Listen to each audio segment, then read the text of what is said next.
Assim, eu acho que o Fabrício Bruno realmente não foi bem uma questão técnica, né? Pelo menos na minha opinião. Eu acho que os dois primeiros, sim. O Gabriel, infelizmente, ele já não entregava basicamente 2 anos.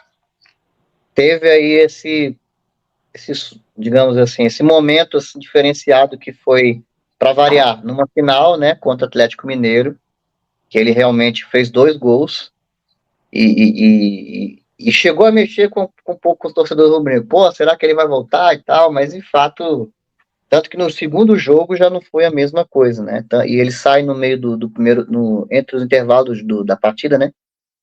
Para a entrada do Bruno Henrique, inclusive acha ruim estar saindo. Mas não tinha feito um bom primeiro tempo. Isso eu me refiro à final contra o Atlético Mineiro, né?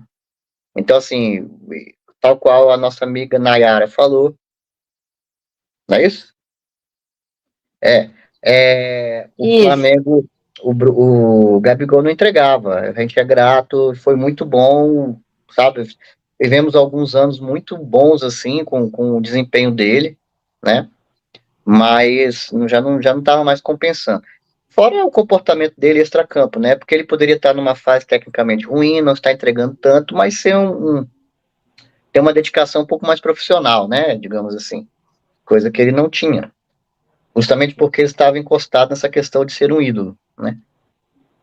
O Davi Luiz, claro, menos a história dele dentro do Flamengo do que do Gabriel, mas também teve ano que eu achei importante, o Davi Luiz, acho que agregou ao elenco do Flamengo, teve sua contribuição, foi campeão também de alguns títulos, mas até por uma questão da idade, já não via da mesma forma desempenhando, entregando como a gente gostaria, ou como ele já fez um dia. E são dois jogadores com valor de salário muito altos, né?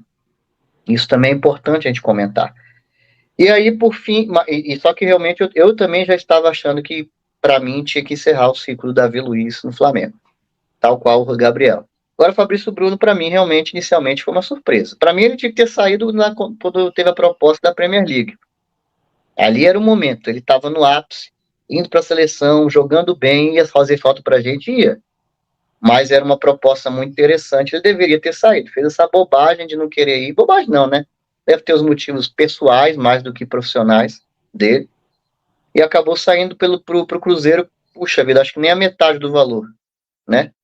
Mas não achava ainda assim que ele deveria sair. Agora, hoje, independentemente deles estarem falhando lá nos clubes atuais que defendem, se a gente parar para pensar, a nossa troca, de certa forma, sai o Fabrício Bruno e o Davi Luiz, e entra o Danilo, que como a gente pode perceber, vai fazer muito mais esse papel de zagueiro do que lateral, né? Ontem, pelo menos na minha opinião, ele fez uma partida bem segura. Não sei muito a opinião de vocês, mas eu gostei. E aproveito, Cadu, para encerrar aqui e jogar uma polêmica aqui. Uma polêmica não, um quiz.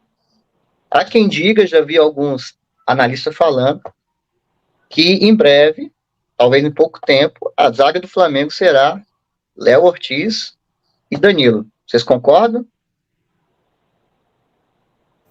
Concordo. Concordo. Também concordo.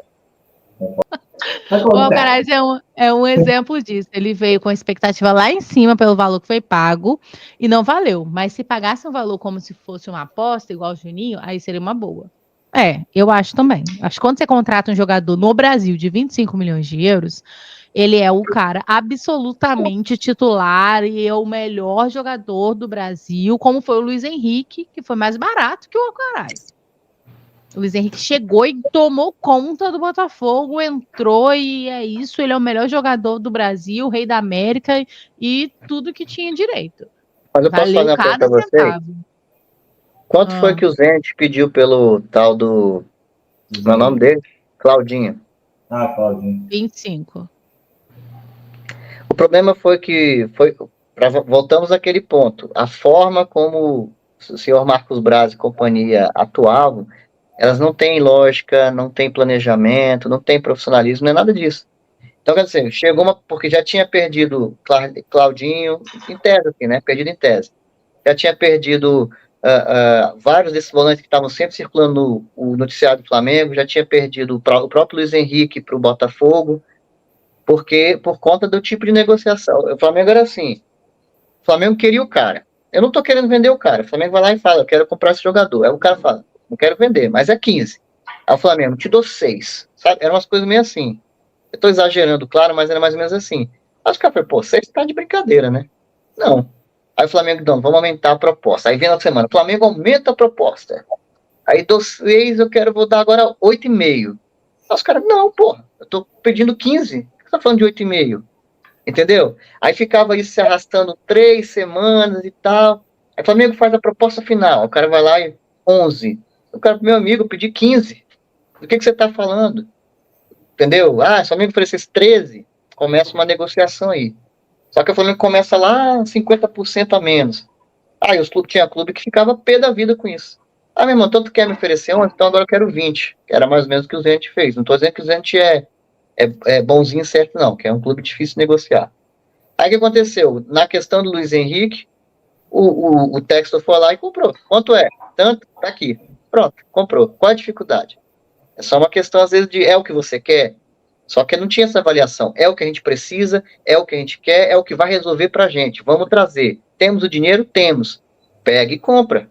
É simples. Não, mas eu não concordo 100%. 100% com a sua fala, não. Mas o problema, assim, o problema é que se o Flamengo, por exemplo, queria muito tô dando um exemplo, o Claudinho, eu acho que queria, a torcida queria, ele queria, o Flamengo em si queria, só que o Flamengo nunca chegava próximo do valor que os russos estavam pedindo.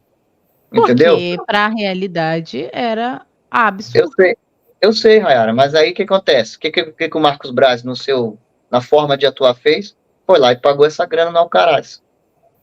Porque tinha que ter dado anual uma resposta. Depois de tanto ter frustrado as contratações, teve que dar uma resposta.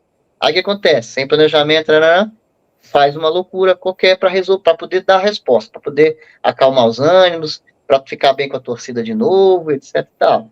Entendeu? Então, o que eu penso é que se o Flamengo está disposto a pagar 25 por qualquer jogador que fosse, poderia ter pago os 25 lá atrás pelo Claudinho ou pelo Luiz Henrique. Não nem precisava chegar nos 25 até então. Antes, menos que isso já resolvia. É isso que eu falo. Então, assim, é só para entender que a forma como às vezes o Marcos Braz decidia, optava por fazer uma contratação ou não, passava muito por essas questões. E isso, às vezes, era um tiro no pé, porque às vezes ele acertava, como ele acertou também várias vezes, eu já reconheci aqui, mas tinha vezes que fazia essas loucuras aí.